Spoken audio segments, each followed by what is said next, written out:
Circular motion dynamics पढ़ा रहे थे ना हम। और सर्कुलर मोशन डायनेमिक्स में motion of car on bank road पढ़ा दिए थे, यही ना। तो आज देखते हैं कुछ रिजल्ट जिसको याद रखना है ना सर्कुलर मोशन में। तो देखो, एक इस टाइप का क्वेश्चन बराबर पूछता है तो उसको समझ लो और इसका रिजल्ट भी याद रखना है। प्रॉब्लम में कह रहा है कि एक रॉड है, इसका लेंथ L है और इसका मास दिया है M, और एक एंड के अबाउट इसको ओमेगा एंगुलर वेलोसिटी से रोटेट करा दिए, ठीक है।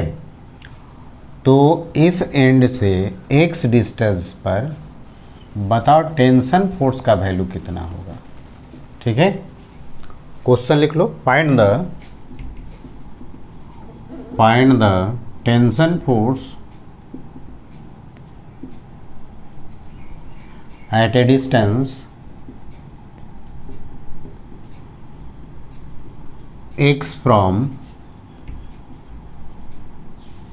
one end, एक एंड से यानी रोटेटिंग एंड से निकालना है, ठीक है।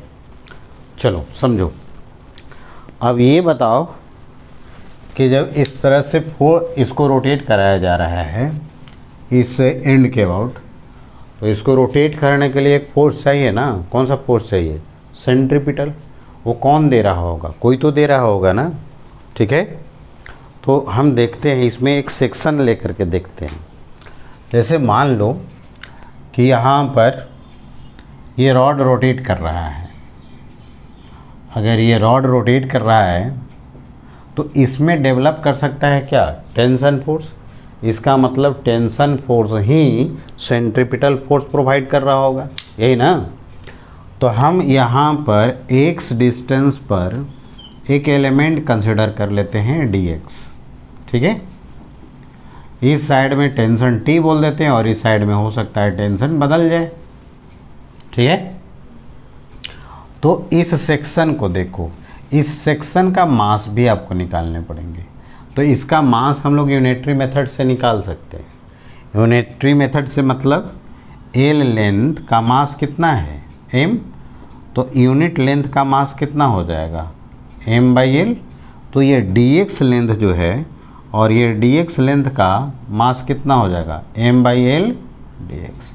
इसको हम dm कह देते हैं, मान लेते हैं dm। कोई दिक्कत नहीं ना। अब यहाँ पर देखो, इस पर फोर्स देख लो। तो यहाँ पर जो फोर्स लग रहा है ना, वह इधर की ओर लग रहा है T + dt और इधर की ओर T कह देते हैं, ठीक है। तो सेंटर तो यही बनेगा ना। तो सेंटर की तरफ फोर्स कितना लग रहा है देख करके बताओ। सेंटर की तरफ नेट फोर्स का नाम क्या होता है? Centripetal force. तो यहाँ सेंट्रीपिटल फोर्स के नाम पर कौन लगेगा? T माइनस दिस ना। क्यों? Net force toward center is known as centripetal force, है ना। तो नेट फोर्स इधर की ओर निकालो। तो नेट फोर्स कैसे निकालेंगे? इसमें से इसको माइनस करना पड़ेगा, ये ना। तो T माइनस T + dt कर देते हैं। तो इसको ब्रेक करो, T माइनस dt, यही ना। तो ये कैंसिल हो जाएगा। तो ये सेंट्रीपिटल फोर्स जो हो गया वह कितने के बराबर हो गया? -dt। कोई दिक्कत है तो बोलो, नहीं ना। अब यहाँ पर सेंट्रीपिटल फोर्स हम लोग लिखते हैं ओमेगा के टर्म में लिखो।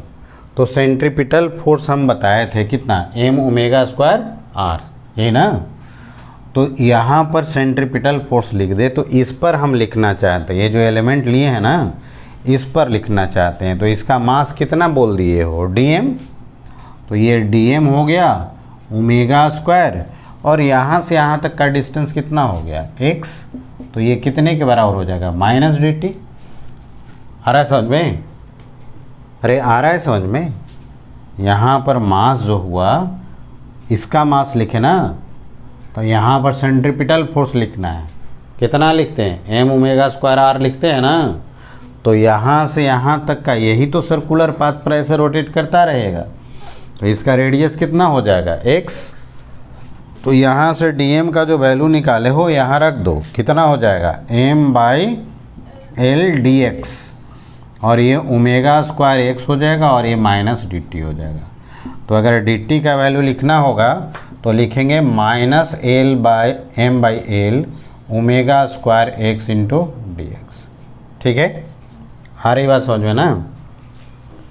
अब समझो, अगर यहाँ पर इसका लिमिट लेना पड़ेगा, तो अगर x का वैल्यू l होगा तो यहाँ पर एंड आएगा, ये वाला एलिमेंट कहाँ पर आ जाएगा, यहाँ पर। अगर x का वैल्यू l हो जाएगा तो यहाँ पर चला जाएगा ना ये वाला एलिमेंट, और अगर x का वैल्यू 0 होगा तो कहाँ पर आ जाएगा, यहाँ पर।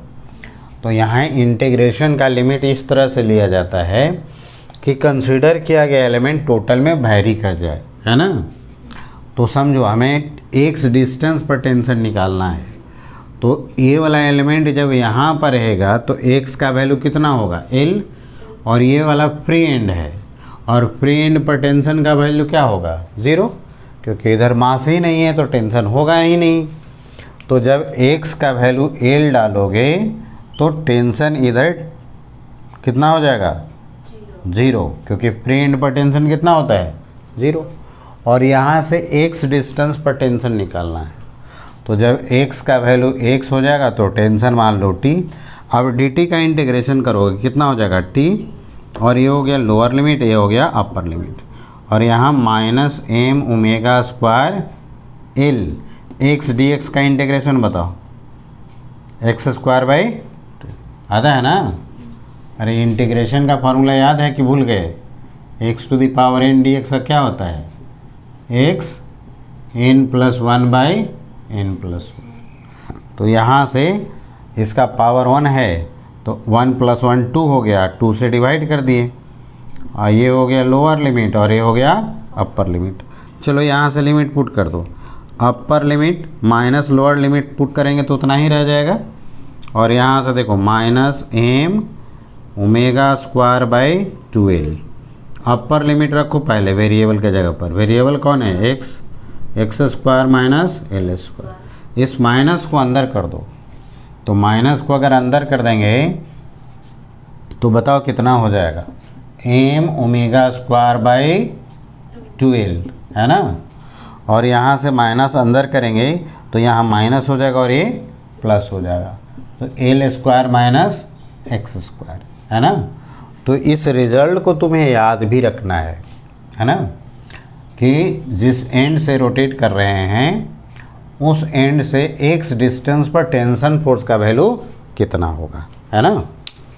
अब जैसे मान लो इस एंड पर निकालना है ना, तो एट x = 0 पर निकालना अगर चाहेंगे तो यहाँ से देखो कितना मिल जाएगा m omega square by 2l into l²। ये कैंसिल हो जाएगा तो टेंशन फोर्स का वैल्यू कितना हो जाएगा m ओमेगा स्क्वायर l/2। यही तो हो गया टेंशन फोर्स का वैल्यू, कोई दिक्कत नहीं। तो उसमें कह देगा कि हाफ ऑफ द रॉड पर कितना टेंशन होगा, तो x का वैल्यू कितना डाल देंगे l/2, है ना।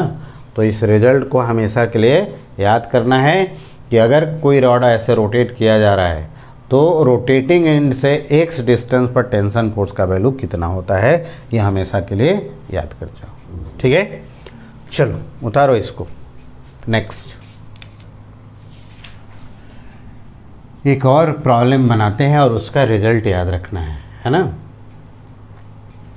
कह रहा है कि एक हॉरिजॉन्टल सर्कल है, मान लो वायर का बना हुआ है ना, वायर का बना हुआ है, और इसको सेंटर के अबाउट हम ओमेगा एंगुलर वेलोसिटी से रोटेट कर देते हैं, ठीक है। ये रिंग है, ऐसे रोटेट कर रहा है, ऐसे, ठीक है, आ रहा है समझ में। तो मान लो जैसे टेबल है और उस पर ऐसे रोटेट कर दिए, रोटेट कर रहा है ना ऐसे, तब रोटेट करेगा तो इसमें टेंशन फोर्स डेवलप कर जाएगा। क्या डेवलप कर जाएगा? Tension force. प्रॉब्लम में कहेगा बताओ इस रिंग में कितना टेंशन फोर्स होगा, ठीक है। लिख लो तो find the tension force develop in a string, tension force develop कर कितना होगा ये बताओ। समझो, समझाते हैं। इसमें टेंशन फोर्स तो अंदर रिंग में डेवलप होगा ना। मान लो इस रिंग का मास सेम है, दिया हुआ है, तो इसके एक सेक्शन ऐसे कट कर देते हैं और इस सेक्शन को निकाल करके इधर जूम करके देखते हैं। तो जब जूम करके देखा जाएगा तो इस तरह से एक कर्व पार्ट दिखाई पड़ेगा, है ना।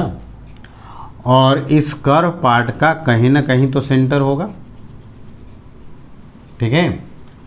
और ये सेंटर पर इसका रेडियस मान लिए यार दिया हुआ था प्रॉब्लम में, है ना। और ये मान लेते हैं टोटल एंगल डी थीटा बन गया। इसका कुछ मास होगा, कुछ लेंथ होगा, तो इसका लेंथ मान लेते हैं यहाँ से यहाँ तक का लेंथ जो हो गया वो dl है और इसका मास dm है। मास आप चाहो तो यूनिटरी मेथड से निकाल सकते हैं, है ना। अब इसमें टेंशन फोर्स किधर की ओर लगेगा, away from the body along the string, है ना। तो स्ट्रिंग तो अपना यही वाला है, इससे अवे और स्ट्रिंग के अलोंग इधर ही तो जाएगा। Away from the string along the string इधर ही तो जाएगा, ठीक है। तो यही टेंशन फोर्स का वैल्यू निकालना है। अब हम क्या करते हैं कि इसको हम सिमेट्रिकली दो पार्ट में डिवाइड कर देते हैं, है ना। ये जो पार्ट हो गया सिमेट्रिकली दो पार्ट में, इक्वल पार्ट में, तो ये पार्ट का एंगल कितना हो जाएगा डी थीटा बाई 2 और इस पार्ट का भी एंगल कितना हो जाएगा डी थीटा बाई 2 होगा ना। अब इसका हम प्रोजेक्शन हॉरिजेंटल और वर्टिकल में कर देते हैं, ठीक है। समझो, टेंशन फोर्स का प्रोजेक्शन करो। ये डी थीटा बाई 2 है तो ए लाइन और ए लाइन पैरेलल है, थर्ड लाइन है, तो ये अल्टरनेट एंगल बनेगा ना। तो ये डी थीटा बाई 2 है तो ये भी कितना हो जाएगा डी थीटा बाई 2। और अगर ये डी थीटा बाई 2 हो जाता है तो ये रेडियस है, टेंजेंट है, तो ये वाला एंगल कितना हो जाएगा 90 माइनस डी थीटा बाई 2 होगा ना। और अगर ये 90 माइनस डी थीटा बाई 2 है तो ये कितना हो जाएगा, क्योंकि हॉरिजेंटल और वर्टिकल एक दूसरे पर कितना एंगल बनाता है 90 डिग्री। जिस तरह से राइट साइड में होगा उसी तरह से लेफ्ट साइड में भी होगा, क्योंकि दो सिमेट्रिक पार्ट में हम डिवाइड कर दिए इसको, यही ना। अब ये टेंशन फोर्स का हॉरिजेंटल में और वर्टिकल में प्रोजेक्शन कर लो। तो अगर इसका इस डायरेक्शन में प्रोजेक्शन देखें तो T cos D theta by 2 और इधर की ओर कितना हो जाएगा T sine cos 90 minus theta sine theta में बदल जाएंगे ना। इसका इधर लिखो कितना हो जाएगा T cos D theta by 2 और इसका इधर लिखे तो कितना हो जाएगा T sine D theta by 2। Horizontal वाला तो कैंसिल हो जाएगा, तो जो नेट फोर्स टुवर्ड सेंटर जाएगा ये तो यही दोनों मिल करके जाएगा। और नेट फोर्स टुवर्ड सेंटर का नाम क्या होता है सेंट्रीपिटल। तो सेंट्रीपिटल फोर्स यहाँ पर कितना हो गया T sine theta plus T sine theta कितना हो गया 2t 2, ये ना। आया समझ में, कोई दिक्कत। यहाँ तो स्मॉल एलिमेंट लिए हैं तो ये थीटा बहुत स्मॉल हो जाएगा, और अगर थीटा बहुत स्मॉल हो गया तो साइन थीटा का वैल्यू कितने के बराबर हो जाता है थीटा के, है ना। ये जानते हो कि नहीं, नहीं जानते हो तो इधर लिख देते हैं, इसको याद रखना है। If theta is very small, if theta is very small then sine theta जो होगा वह थीटा के बराबर होता है।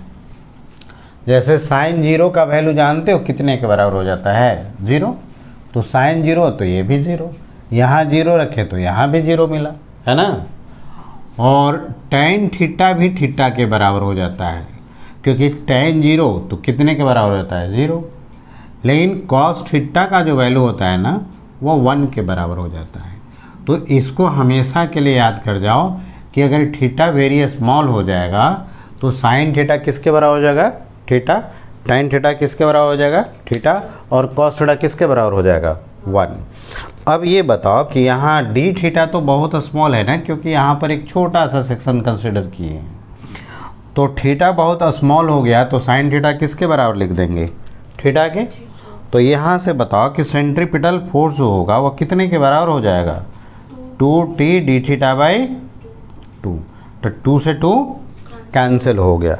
तो ये बताओ कि सेंट्रीपिटल फोर्स जो यहाँ से मिला वह कितने के बराबर हो जाएगा, t इंटू डी थीटा के, है ना। आप चाहो तो सर्कुलर पाथ पर मोशन अगर कोई रिंग कर रहा है तो उस केस में सेंट्रीपिटल फोर्स कितना लगता है ये डायरेक्टली याद रखोगे तो बहुत जगह काम करेगा। आया समझ में, उसको याद ही रखना है। चलो सेंट्रीपिटल फोर्स तो हम लिख देंगे कितने के बराबर होता है, एम ओमेगा स्क्वायर आर के बराबर हो गया, टी इंटू डी थीटा, है ना। मास कैसे निकालोगे, तो मास तो हम चाहे तो यूनिटरी मेथड से निकाल लेंगे। कैसे, ये पूरा सरकमफेरेंस का लेंथ कितना है ये बताओ तो, 2 पाई आर होता है ना सर्कल के सरकमफेरेंस, तो उसमें कितना मास डिस्ट्रीब्यूटेड है, कैपिटल एम। तो ये बताओ कि यूनिट लेंथ में कितना मास डिस्ट्रीब्यूटेड होगा, m बाई 2 पाई।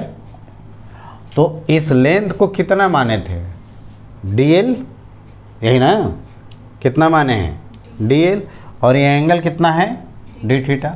तो अगर d थीटा हम लिखेंगे तो कितने के बराबर हो जाएगा, dl बाई आर के बराबर होगा।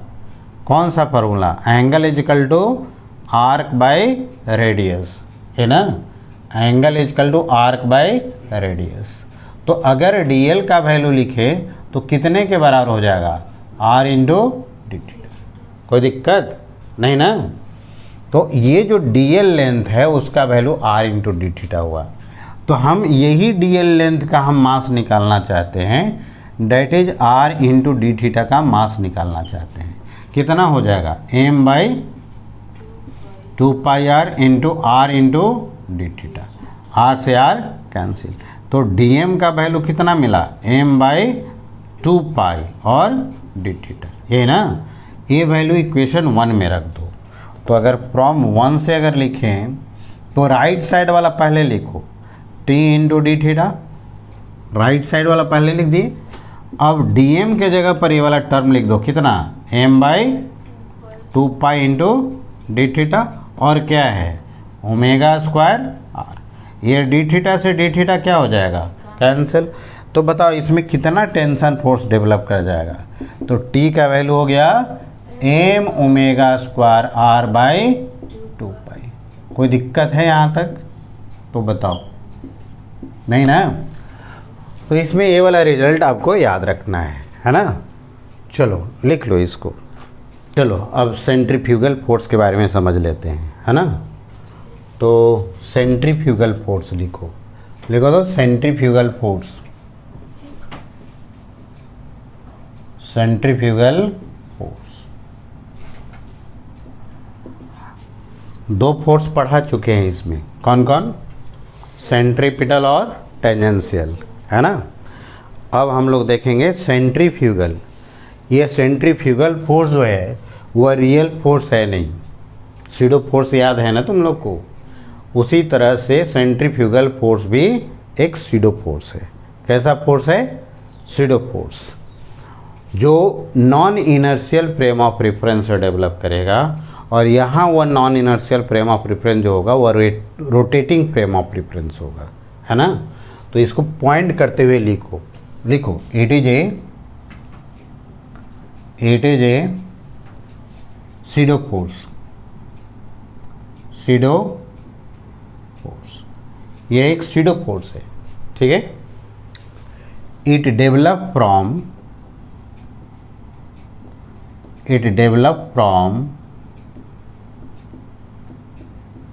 Rotating frame of reference, it develop from rotating frame of reference. ये रोटेटिंग फ्रेम ऑफ रेफरेंस से डेवलप करेगा, ठीक है। तो रोटेटिंग फ्रेम ऑफ रेफरेंस से कैसे डेवलप करेगा वो समझो, समझाते हैं आपको एग्जाम्पल से, है ना। और फिर समझेंगे कि इसका मैग्नीट्यूड क्या होगा और इसका डायरेक्शन क्या होगा, है ना। तो हम यहाँ पर फ्री बॉडी डायग्राम के हेल्प से आपको सेंट्रीफ्यूगल फोर्स समझाते हैं, ठीक है। जैसे मान लो यहाँ पर एक रोटेटिंग डिस्क है, ये डिस्क रोटेट करता है और यहाँ पर एक ब्लॉक रखा हुआ है ऐसे, और ये इस तरह से रोटेट कर रहा है ना। हम इसका फ्री बॉडी डायग्राम ड्रॉ करते हैं ग्राउंड के रिस्पेक्ट में। ग्राउंड के रिस्पेक्ट का मतलब क्या होगा, ऑब्जर्वर कहाँ पर हो गया, ग्राउंड पर। तो ग्राउंड पर वाला ऑब्जर्वर क्या देखेगा कि ये ब्लॉक जो है वो घूम रहा है ऐसे सर्कुलर पाथ पर, क्योंकि डिस्क घूम रहे हैं। तो यहाँ नॉर्मल फोर्स तो ऊपर की ओर लगेगा ही, वेट फोर्स किधर लगेगा, वर्टिकली डाउनवर्ड। और अगर इस पर्सन को ये ब्लॉक सर्कुलर पाथ पर घूमते हुए दिखाई दे रहा है, इसका मतलब इस पर कोई ना कोई तो सेंट्रीपिटल फोर्स लग रहा होगा। वही सेंट्रीपिटल फोर्स इस ब्लॉक को क्या कर रहा होगा, सर्कुलर पाथ पर रोटेट करा रहा होगा, ये ना। तो यहाँ नॉर्मल तो सेंट्रीपिटल दे ही नहीं सकता है, क्योंकि वह ऊपर की ओर है और सेंटर इस डायरेक्शन में, इसका प्रोजेक्शन इस डायरेक्शन में क्या हो जाएगा, 0। और अगर mg का इस डायरेक्शन में प्रोजेक्शन करेंगे तो वह भी क्या हो जाएगा, 0, है ना। तो इस डायरेक्शन में एक और फ्रिक्शन, एक और कांटेक्ट फोर्स लग सकता है, कौन सा, सेंट्रीपिटल, वह होगा फ्रिक्शन। और वह फ्रिक्शन कैसा होगा, स्टैटिक। क्यों स्टैटिक होगा, क्योंकि ये डिस्क यानी टेबल जो रोटेट कर रहा है या डिस्क रोटेट कर रहा है, उसके रिस्पेक्ट में ब्लॉक स्लिप नहीं कर रहा है। और तुम जानते हो कि अगर दो सरफेस के बीच में रिलेटिव मोशन नहीं होता है तब जो फ्रिक्शन लगता है उसका नाम क्या है, स्टैटिक, ठीक है।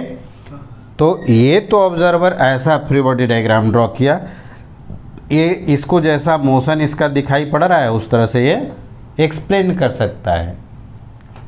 ये आदमी को ये ब्लॉक जो है ऊपर नीचे जाते हुए नहीं दिखाई दे रहा है, तो ये आदमी जो है एक्सप्लेन करेगा कि अपर डायरेक्शन में नॉर्मल फोर्स mg से क्या कर गया, बैलेंस। लेकिन इस पर्सन को ये ब्लॉक सर्कुलर पाथ पर मूव करते हुए दिखाई दे रहा है ना। ये पर्सन को ये ब्लॉक सर्कुलर पाथ पर मूव करते हुए दिखाई पड़ रहा है, तो कहेगा कि सर्कुलर पाथ पर मोशन करने के लिए सेंट्रीपिटल चाहिए। तो कहेगा कि यह स्टैटिक फ्रिक्शन जो है वह सेंट्रीपिटल फोर्स दे रहा है, जिसके कारण ब्लॉक सर्कुलर पाथ पर मूव कर रहा है। तो ये जो फ्री बॉडी डायग्राम ड्रॉ किया गया वह ग्राउंड के रिस्पेक्ट में हुआ। ABD of block with respect to ground, ये ग्राउंड के रिस्पेक्ट में हो गया, है ना। अब हम रोटेटिंग फ्रेम ऑफ रेफरेंस के रिस्पेक्ट में देखते हैं।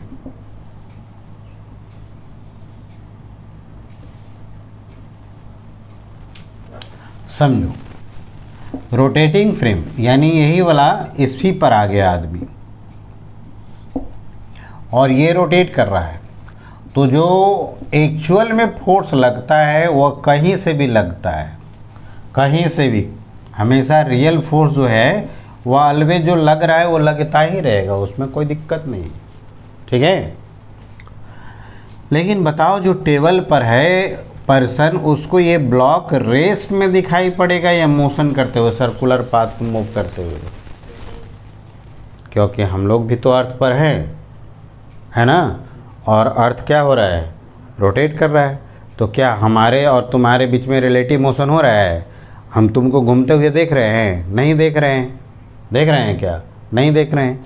इसका मतलब हम तो जिस सरफेस पर रोटेट कर रहा है उस सरफेस पर है, तो उस पर रखा हुआ ब्लॉक को क्या करेंगे, रेस्ट में देखेंगे। लेकिन ये पर्सन कैसे एक्सप्लेन करेगा कि रेस्ट में देखेगा, रेस्ट में रहने के लिए नॉट नेट फोर्स का वैल्यू क्या होना चाहिए, 0। तो ये तो एक्सप्लेन करेगा कि ये नॉर्मल जो है वह mg को बैलेंस कर लिया, लेकिन ये फ्रिक्शन को तो कोई बैलेंस नहीं कर रहा है और फ्रिक्शन लग रहा है सेंटर की तरफ। इसका मतलब सेंट्रीपिटल फोर्स है ना। मतलब सर्कुलर पाथ पर घूमना चाहिए लेकिन सर्कुलर पाथ पर तो घूमते हुए दिखाई ही नहीं दे रहा है, ठीक है। तो इसको रेस्ट में एक्सप्लेन करने के लिए ये पर्सन कहेगा कि जितना सेंटर के तरफ फोर्स लग रहा है उतना ही सेंटर के बाहर की ओर भी फोर्स लग रहा है, और ये दोनों फोर्स एक दूसरे को बैलेंस कर ले रहा है, और इस तरह से इस ब्लॉक पर नेट फोर्स का वैल्यू 0 हो गया है ना। और ब्लॉक हमें रेस्ट में दिखाई पड़ रहा है। तो ये जो सेंट्रीफ्यूगल फोर्स लगाया, ये पर्सन फोर्स लगाया है, सेंट्रीफ्यूगल फोर्स किसने लगाया, जवाब नहीं मिलेगा है ना, क्योंकि ये सीडो फोर्स का कोई जवाब नहीं मिलता है। तो ये सीडो फोर्स जो लगा सेंट्रीफ्यूगल फोर्स, वह कौन सा फ्रेम से लगता है, रोटेटिंग फ्रेम ऑफ रेफरेंस से। तो वही लिखे, it develop from rotating frame of reference. ठीक है, आ रहा है समझ में ना। तो मैग्नीट्यूड कितना होगा, तो मैग्नीट्यूड जो होगा वह सेंट्रीपिटल फोर्स के बराबर हो गया है ना। तो मैग्नीट्यूड के बारे में लिखो, नेक्स्ट पॉइंट में मैग्नीट्यूड लिखते हैं। तो इसका मैग्नीट्यूड जो होगा सेंट्रीफ्यूगल, CF का मतलब सेंट्रीफ्यूगल फोर्स, तो यह सेंट्रीपिटल फोर्स के ही बराबर होगा। और सेंट्रीपिटल फोर्स का वैल्यू हम लोग जानते हैं कितना, mv²/r या फिर m⍵²। और डायरेक्शन किधर की ओर होगा, अवे फ्रॉम द सेंटर। तो डायरेक्शन नेक्स्ट पॉइंट में लिखेंगे, डायरेक्शन जो होगा वह act away from the centre से बाहर की ओर लगेगा है ना। और किस फ्रेम से लगाना पड़ेगा हमको, किस फ्रेम से सेंट्रीफ्यूगल फोर्स लगाने की ज़रूरत पड़ेगा, रोटेटिंग फ्रेम ऑफ रेफरेंस से। ठीक है, लिखो पहले इतना। देखो इस पर एक दो एग्जाम्पल समझ लो, बना लो। देखो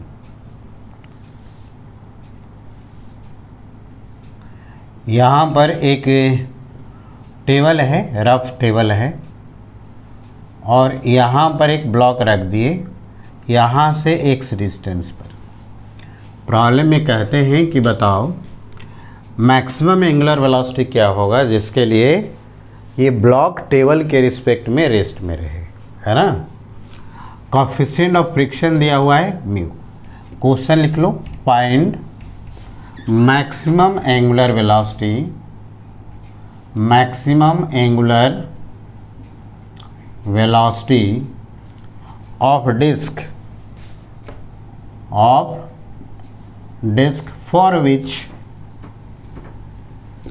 for which block remain at rest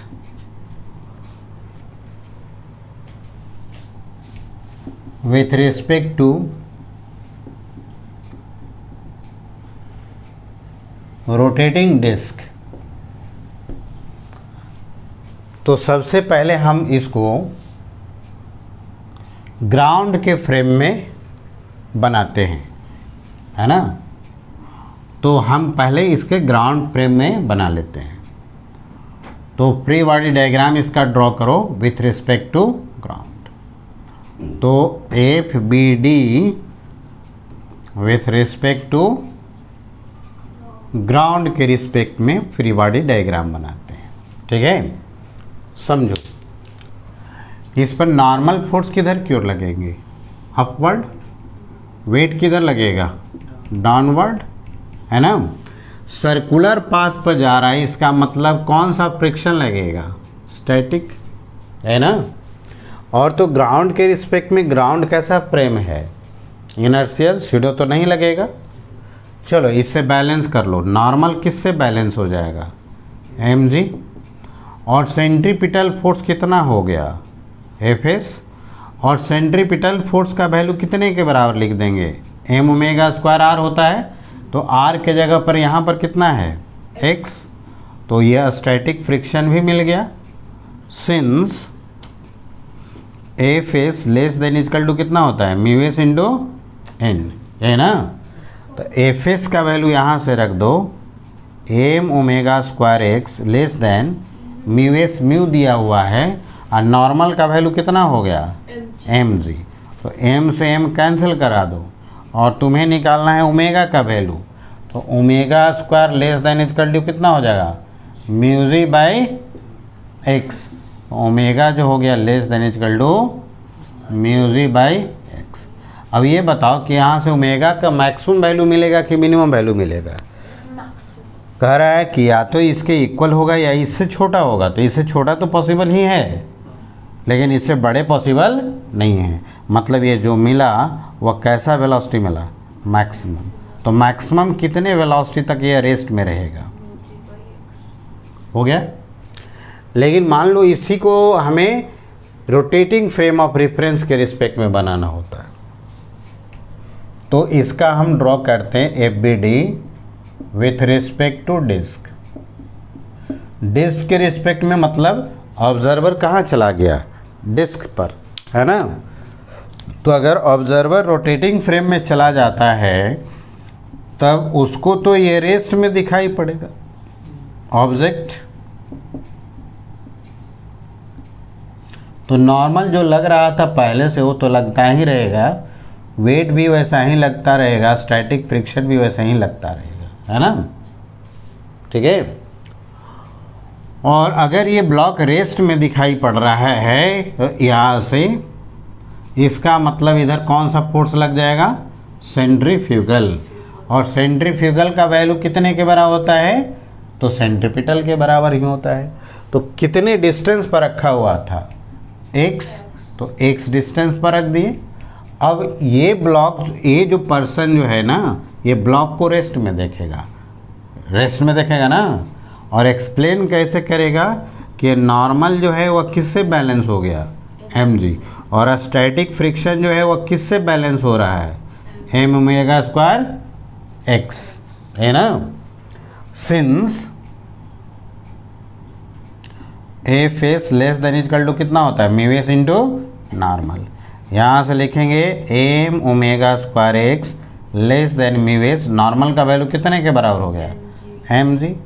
तो यहाँ से बताओ कि ओमेगा स्क्वायर लेस देन कितने के बराबर हो जाए, mu S, mu S mu दिया हुआ है, तो mu into G by X. तो ओमेगा का वैल्यू कितना हो गया, less than equal to mu G by X. तो ओमेगा का कैसा वैल्यू मिलेगा, मैक्सिमम कि मिनिमम, मैक्सिमम। तो मैक्सिमम वैल्यू कितना मिला, म्यू जी बाई एक्स। तो हम किसी के भी फ्रेम के रिस्पेक्ट में बना सकते हैं, है ना। ये बना हुआ है किसके रिस्पेक्ट में, ग्राउंड के रिस्पेक्ट में। और यहाँ जो सॉल्व किए वही क्वेश्चन को ये किसके रिस्पेक्ट में सॉल्व कर दिए, तो किसी के भी रिस्पेक्ट में सॉल्व करोगे रिजल्ट मिलेगा सेम। चलो इसको बना लो जल्दी से। चलो एक नेक्स्ट क्वेश्चन देखते हैं सेंट्रीफ्यूगल पर बेस्ड। अब रोटेटिंग फ्रेम ऑफ रेफरेंस ही हम बना के दिखा देते हैं। कह रहा है एक हॉरिजेंटल प्लेटफॉर्म है ऐसे, है ना, हॉरिजेंटल प्लेटफॉर्म, और इस पर ये पुली फिक्स किया हुआ है और ये फ्रिक्शनलेस सरफेस है। ऐसे दो ब्लॉक है, m मास का और इधर है 2m मास का, ठीक है। हॉरिजेंटल में ऐसे है और इसको ओमेगा एंगुलर वेलोसिटी से रोटेट किया गया है।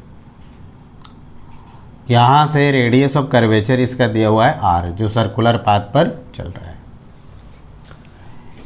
ये स्ट्रिंग का जो लेंथ है वह रेडियस ऑफ कर्वेचर से कम है। प्रॉब्लम में कहता है कि बताओ ये प्लेटफॉर्म के रिस्पेक्ट में, प्लेटफॉर्म के रिस्पेक्ट में दोनों ब्लॉक का एक्सेलरेशन क्या है और स्ट्रिंग में टेंशन फोर्स कितना डेवलप करेगा, ठीक है। तो लिख लो, find the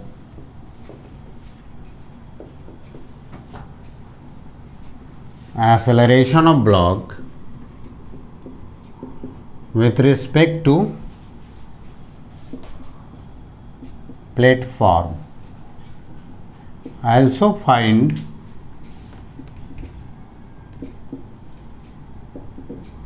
tension force in a string,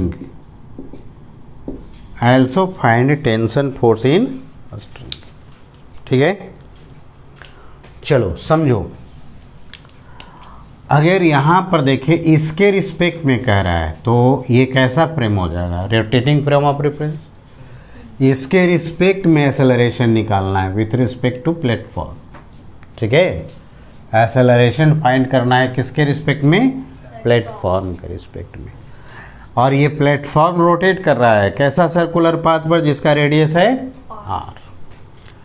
तो इस पर तो अब सेंट्रीफ्यूगल तो लगाना ही पड़ेगा, है ना, क्योंकि इसके रिस्पेक्ट में ये ब्लॉक जो है वह सर्कुलर पाथ पर नहीं घूमेगा, है ना। हाँ, तो इस डायरेक्शन में कितना फोर्स लगाओगे सेंट्रीफ्यूगल,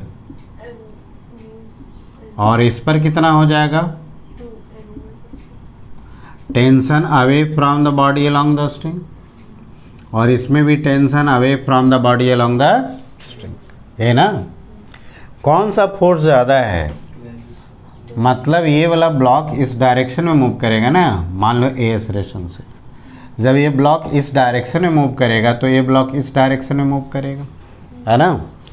अब इसका हम इक्वेशन ऑफ मोशन लिख देते हैं, तो इसका लिख दो, उस डायरेक्शन वाला फोर्स क्या हो जाएगा, पॉजिटिव, कितना 2m ओमेगा स्क्वायर r, इसके अपोजिट वाला negative, equal to mass into acceleration.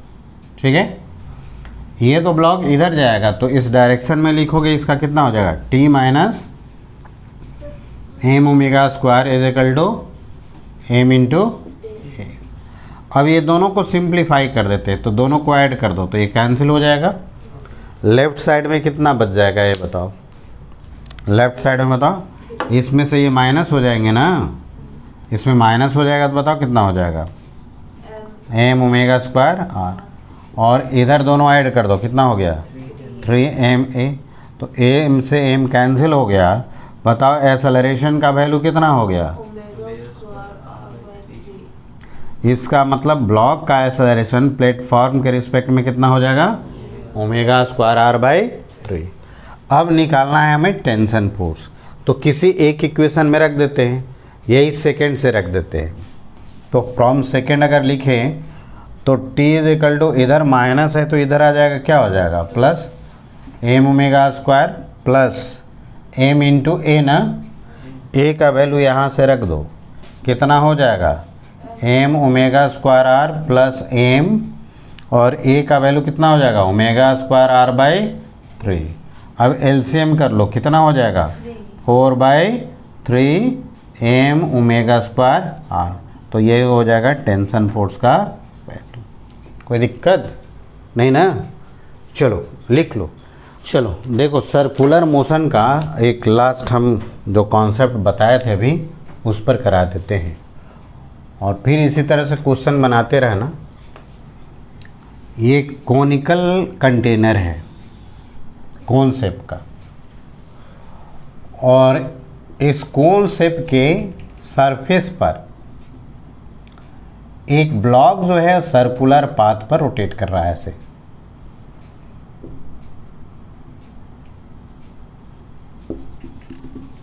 और इसका रेडियस r है और यहाँ पर हाइट दिया हुआ है h, है ना। प्रॉब्लम में कहता है कि बताओ इस ब्लॉक का कितना वेलोसिटी होगा जिसके लिए h हाइट पर ये ब्लॉक सर्कुलर पाथ को रोटेट करता रहे, है ना। लिख लो question, find the velocity of block, find the velocity of block for which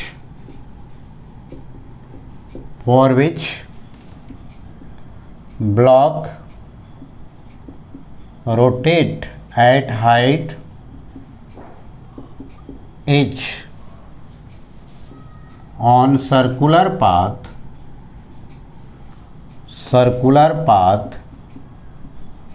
of radius smaller,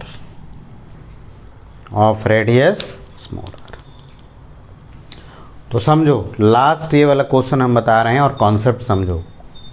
सबसे पहला स्टेप होगा फ्री बॉडी डायग्राम ड्रॉ करना, दूसरा स्टेप होगा हॉरिजॉन्टल वर्टिकल में प्रोजेक्शन करना, थर्ड स्टेप होगा अपवर्ड डायरेक्शन में फोर्स डाउनवर्ड से बैलेंस करना, सेंटर के तरफ जो आया वो सेंट्रीपिटल फोर्स लिख देना, फिर सॉल्व कर देना, जो प्रॉब्लम बनाना है बन जाएगा।